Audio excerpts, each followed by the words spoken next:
Hey, good evening, Facebook. How you doing? This is Sheri Ann Richerson from experimentalhomesteader.com. And give me just a moment here. I wanted to announce also to my friends page that I was going live.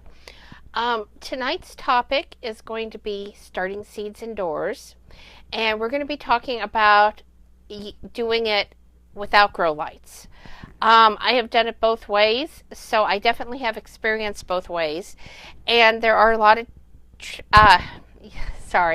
tricks and tips that you can use. Hi, everybody that's tuning in. And you can actually start some of these seeds right now. So I'm going to cover more than just not using grow lights, because I am going to talk a little bit about using them.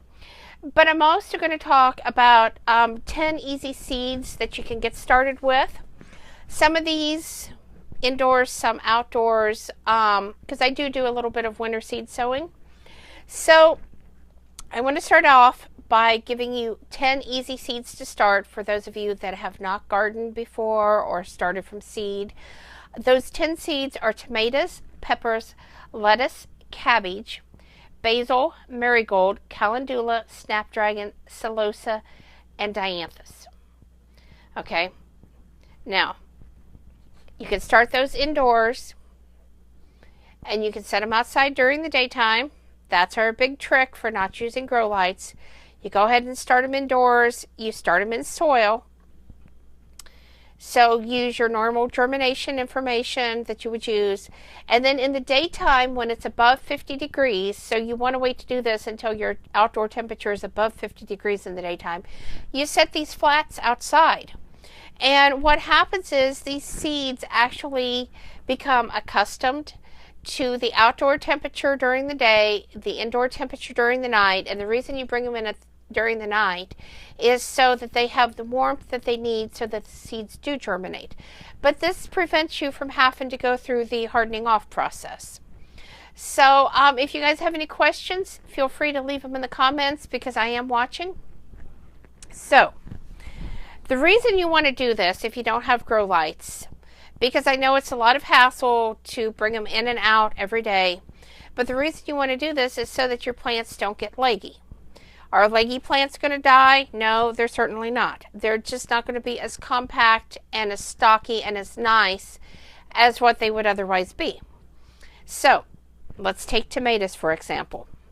Okay, tomatoes are one of the easiest seeds to germinate. They will normally germinate within 3 to 14 days from the time that you put them in the soil or put them in the paper towels. I usually do the damp paper towel method, but if you're going to do the winter seed sowing and you're not going to have the grow lights, go ahead and put them on your soil.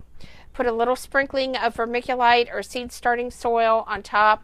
I do recommend that you go with a seed starting soil mix, because if you don't, your soil could have pathogens in it and it could cause your seedlings to dampen off. You don't want to go through all that work just to watch them die, right? So you want to start tomatoes 6 to 8 weeks before your last frost date in your area. In Indiana, that's May 15th. So as I said, go ahead and start them in the flats indoors. Don't use a heat mat. Okay, don't do that. Just go ahead and plant them like you would if you was planting them outside. And then in the daytime, set your flat outside in a sunny location that has a little bit of protection to it. Now you can do this up against the side of your house. If you have a cold frame, you can set it in there, an unheated greenhouse, whatever you have. If you don't have seed starting flats, you can use 2-liter pop bottles, or you can use milk cartons. You slice them in half, not all the way, because you want it to kind of flip like this so you have a flip lid. You want to drill 6 holes in the bottom, 6 holes in the top, put your soil in, go ahead and dampen that down, and then put your seeds in, and then where you made the flap, you want to close it and you want to put tape around that. You can set those outside. Those work like a mini greenhouse. But for tomatoes and peppers and any other warm season plant, you need to bring those inside at night, because if you don't, it's going to delay germination and possibly even kill the seed off because it's going to get too cold. Okay, peppers is another one. The average germination time of peppers is 10 to 14 days. Now, I'm giving you average germination times, but I don't want you to feel like, oh my gosh, it's been 14 days and my pepper seeds didn't germinate, so I need to get rid of them. That is not true. Okay, just because they didn't germinate in that time frame doesn't mean they're bad. It could mean that they're old. It could mean that they're bad. But it could mean that maybe they need just a few more days. I usually won't throw any seed out until I've waited at least a month after when I anticipate germination to be. This gives it plenty of time. Okay, lettuce is another one. And did you know that you can grow lettuce outside year-round as long as you have it protected? Right here in Indiana, I do it every year. I have an unheated cold frame that I use. I sow my lettuce in the ground and I pick lettuce all winter long. I do put frost cover over the top to kind of protect it, but absolutely the best lettuce you've ever had. And it is so easy. Any of your cold season crops, you can do this with spinach, lettuce. You can plant potatoes in Indiana from the end of November to the end of December, and they are going to be just fine. You're going to dig them the end of May to the beginning of June. So this is a good way to maximize your gardening space if you only have a small area, but you want to do things like potatoes that take a lot more room. Because when your potatoes come out, your soil is already loose, you're ready for your next crop. When you start seeds indoors, you want to make sure that you don't overwater. Now, you don't want your flats to dry out either, so it's learning that balance. I will usually fill my flats, maybe a quarter of the way up the side, and let the plants soak that water up. And I keep an eye. Every day I lift it up and I look inside to see if there's still water in the tray. If there is still water in the tray, then I don't do anything. If the water in the tray has been absorbed, but there's still like dots of water, you can see moisture, then I go ahead and fill it up again. You have to learn to watch that soil, because the number one thing that people do wrong when it comes to growing plants, and especially seedlings, is they overwater or they underwater. And that's going to kill the plants really, really fast. Okay. Cabbage is another great crop to start indoors. You have your basil, your marigold, your calendula. Calendula requires darkness to germinate, if you didn't know that. So if you've been trying to germinate it and you didn't cover that seed up, that's what the problem is. It also prefers soil temperatures of 70 degrees. Now, soil temperature and air temperature are not one and the same thing. Your soil temperature might be 50 degrees, even though your air temperature is 70 degrees. So get yourself a soil thermometer if you don't have one, and stick it down in the soil and find out what that soil temperature is. Really important, okay? Snapdragon, celosa, and dianthus are other great seeds to start indoors right now. But if you're looking for something that you can start in flats outdoors, and you don't have to mess around with bringing it in and out, I'm going to give you some plants, some seeds that you can do this with. But let me say, you do need a cold frame to do this. Now, you might be thinking, I don't have a cold frame, or, oh, that's going to be really expensive. I can't afford it. Let me give you a trick about that, okay? You can make a cheap makeshift cold frame using some tomato cages, using some 6 milliliter plastic that you can buy at places like Walmart, Meijer, Lowe's. Just 6 mil plastic. Drape it over the top of those tomatoes. Oh, sorry. It's the Snapdragon, the multicolored flowers. Yes, Stacy, it is. Okay, hold it down. Hold that plastic down to the ground at the bottom using pieces of wood, bricks, whatever it is that you can get your hands on that's going to hold that flat against the ground, and put those flats inside of there. That's your makeshift cold frame. That's all there is to it. You want to double that layer of plastic? That's even better. So let me give you those plants that you can go ahead and start right now outside under a cold frame. Okay, any of your salad mixes, your lettuces, like I said, they will grow year-round here in Indiana, outside. Carrots. Now let me tell you how I start my carrots. I use the empty toilet paper rolls. Don't laugh at me. The empty toilet paper rolls, because they're narrow and they're deep. And I fill them up with soil, and I plant my carrot seed. And when I plant those in the ground, when I transplant those, toilet paper roll and all goes right in the ground. Okay, it's going to break down. It's going to add some nutrients to that soil. It's not going to hurt a thing. So there's your carrot starting tip. Okay, plants like spinach, go ahead and sow those seeds now in flats outside. Put them under a cold frame. Radishes, the same way. And I'm going to suggest for the radishes that you also do those in toilet paper rolls. You can cut them in half for radishes because they don't get as long. You can also use old paper towel rolls. Okay, just cut them down. Scallions, watercress, beets, potatoes. If you want to grow potatoes and you didn't get them planted in November or December, go ahead and do it now. This is the way that I plant my potatoes. And like I said, I do it from the end of November to the end of December. I dig my trench 12 inches deep before the ground freezes. And in that trench, I put leaves, grass clippings, straw and hay out of my barn.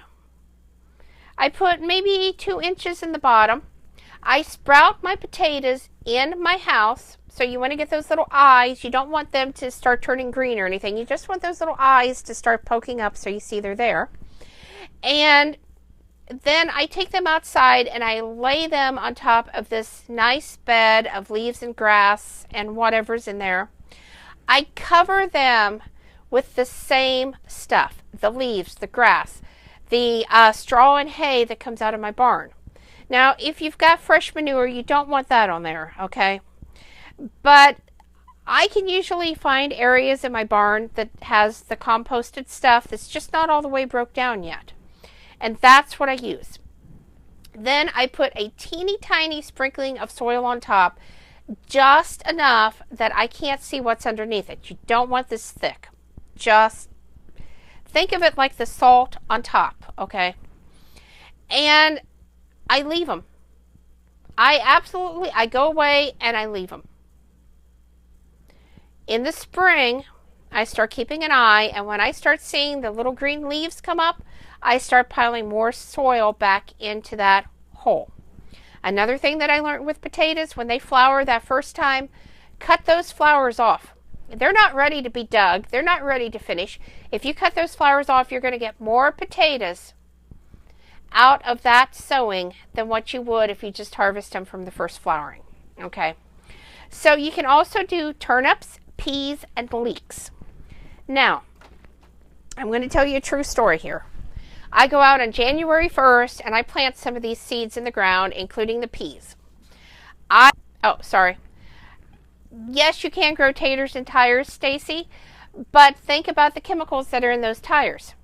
So you really don't want to do that. If you have no choice but to grow your potatoes in something like that, think about getting a one of those plastic tubs. Think about getting a trash can and cutting the bottom off of it.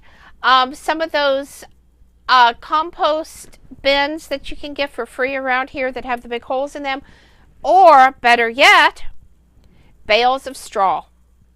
Take that bale of straw, shake it up, fluff it, make yourself a pile, and just start piling the potatoes in and piling the straw on top. Okay, the only problem you might have there is like today where it's so windy, that straw is going to blow away. So you need something around it, even some burlap. Throw some burlap on top and tack it down. That's going to hold it in place. Okay, just keep an eye because those potatoes will grow right up and you don't want that to happen. You've got to get that burlap off and get those potatoes covered with more straw if this is what you're going to do, and then you can put the burlap back on, of course.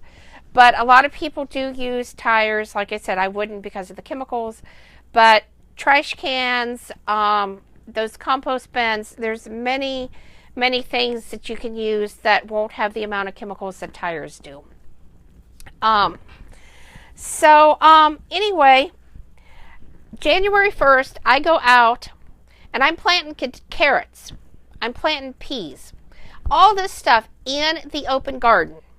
I use a little bit of frost cover to go over the top, not because I need to, but because if I don't, the birds and the other wild critters are going to dig those seeds. If my ground's frozen, who cares? I'll either dig in the center of my compost pile and dig out some soil and take it over to cover the seeds, or I'll come inside and get some vermiculite, some seed starting soil, whatever it takes to cover those seeds. Now, here's the true story. A couple of years ago, I planted some peas on January 1st. This was the first year I had done it. And March 1st came and I wasn't seeing any. Okay, let's see. Laura says I've grown potatoes in a 5-gallon food grade bucket before. Yes, that will work perfectly. Just make sure it has drainage, because you don't want it to get too wet and, cause those potatoes to rot. But anyway, so March 1st I went out.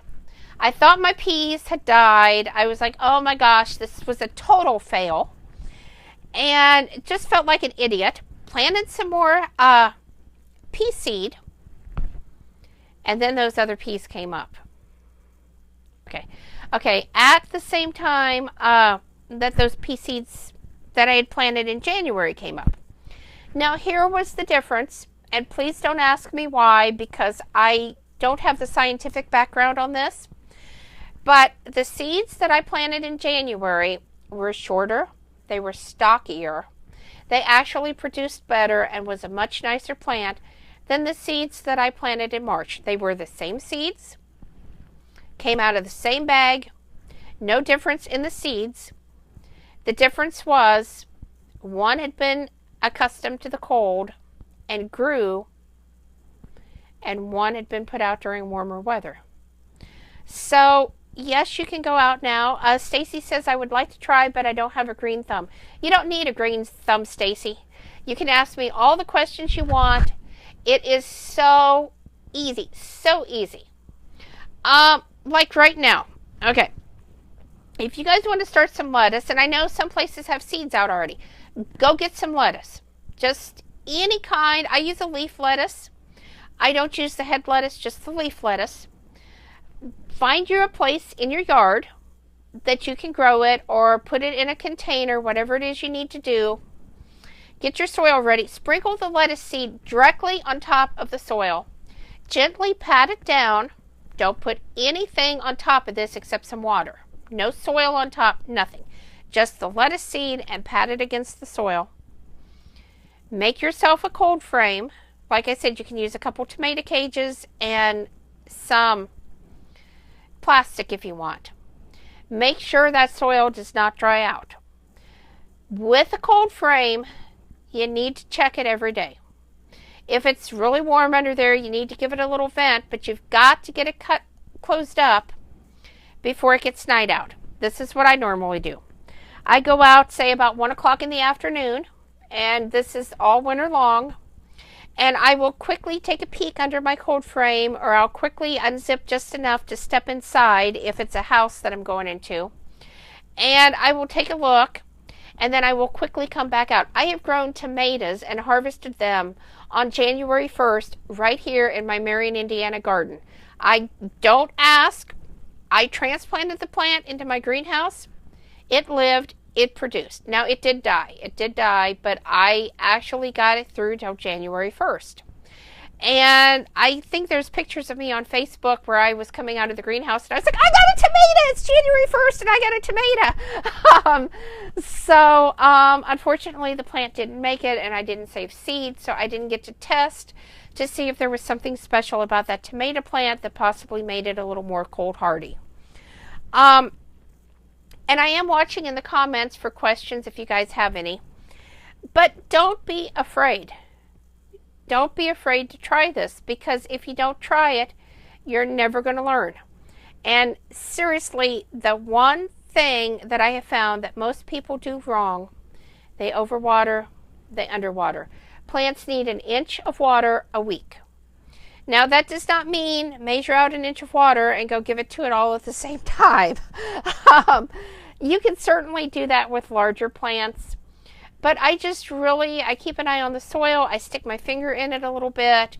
Okay, if the soil is really, really thick, sticking to my finger like mud, it's too wet. Okay, you don't want that.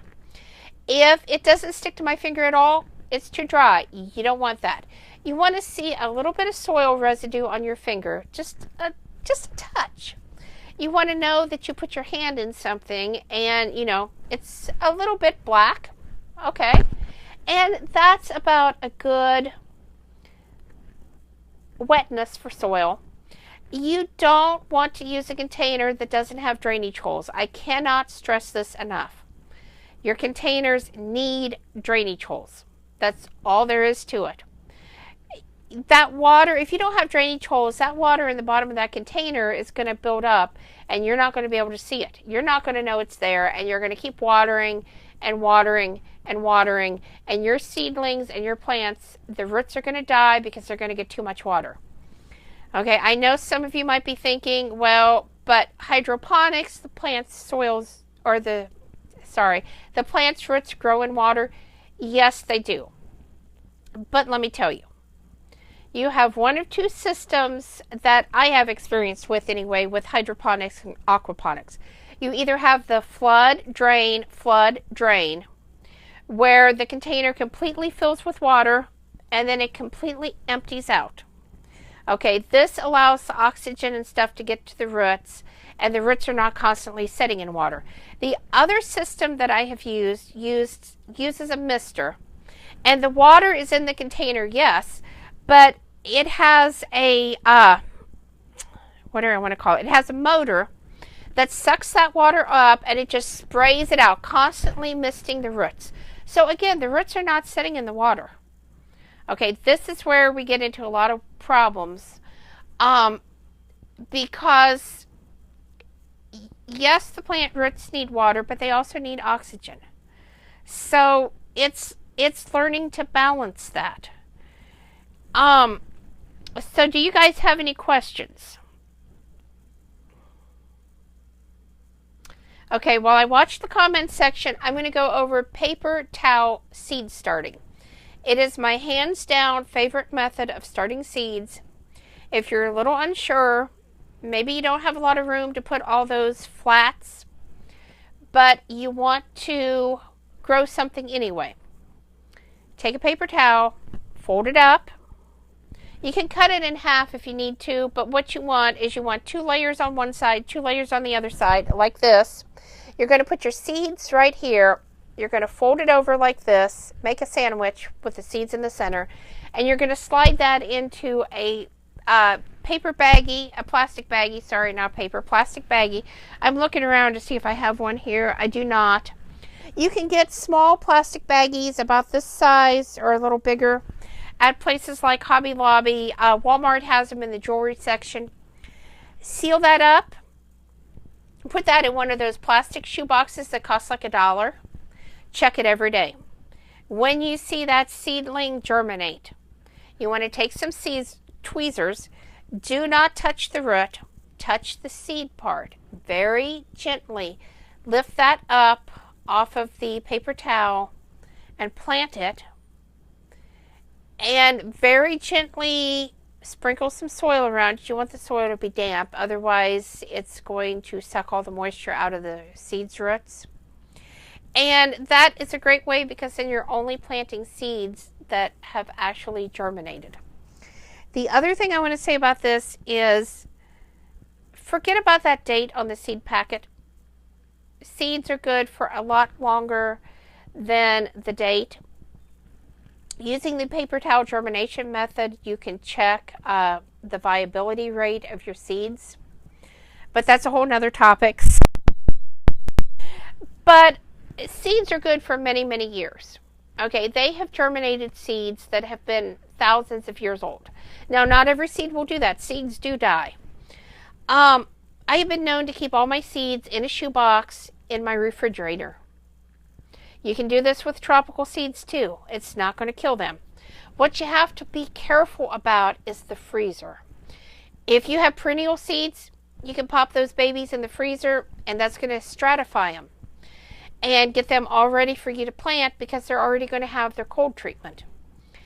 But if not, then I encourage you to put them in a Ziploc baggie, in a plastic shoebox, something like that, in your refrigerator, because it's going to hold the viability of that seed a little bit longer. The, oh, I'm hot, oh, I'm cold, oh, I'm hot, oh, I'm cold, like most of us have in our homes, where the temperature varies a lot, really does have an effect on seed viability. So, does anybody have any questions?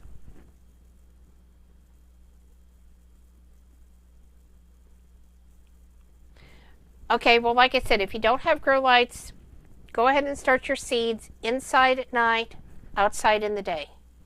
Make sure that temperature is over 50 degrees. Okay? By doing this and following this advice, yes, you might be a week or two behind those of us that have grow lights, but it's not that big of a deal. It's really not. By learning to work with plastic and making makeshift cold frames, you are going to give yourself a microclimate, which is an area that is a little bit warmer than what the outside area is. I think the difference is 10 degrees, I think. I know it can go up to one zone because supposedly, and I have not found this to be true here in Indiana, but supposedly for each layer of plastic you use, it will raise your greenhouse one growing zone. Like I said, I have not found that to be true here.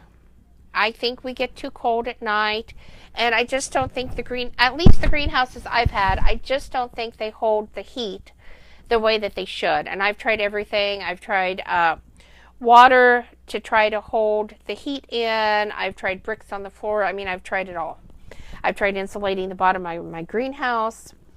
And I just don't think it makes that big of a difference, but it does make enough of a difference that right now, as our temperatures are starting to climb, that you can get a little bit ahead of yourself.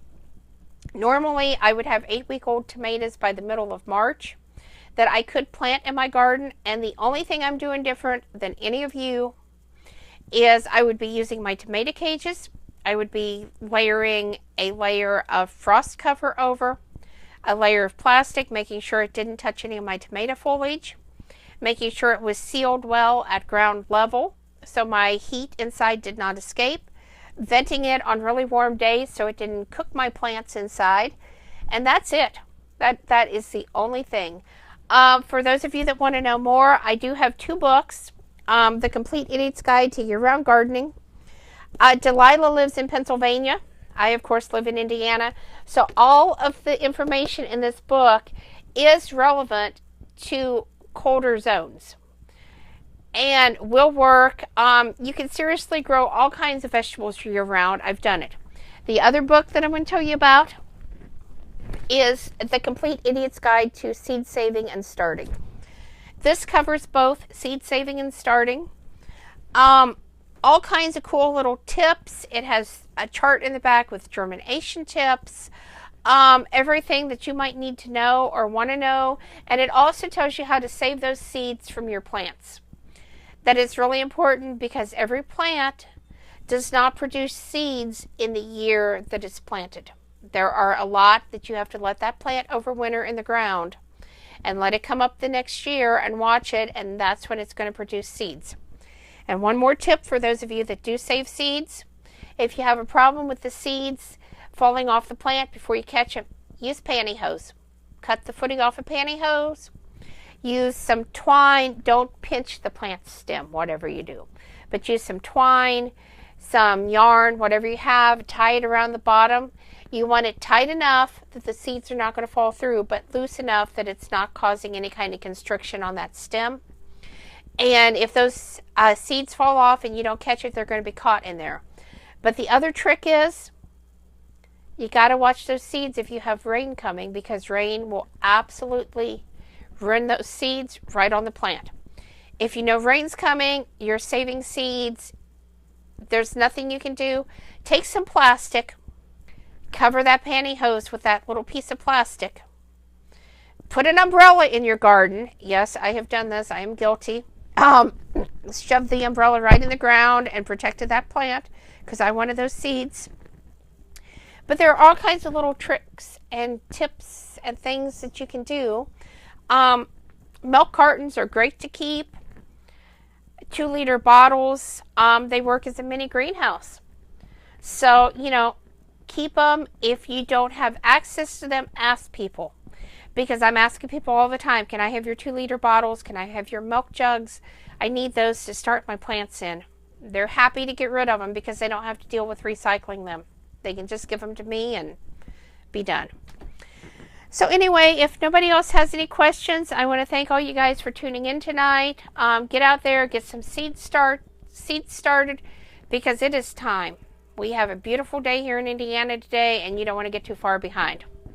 So I'll see you guys tomorrow night. Have a good weekend.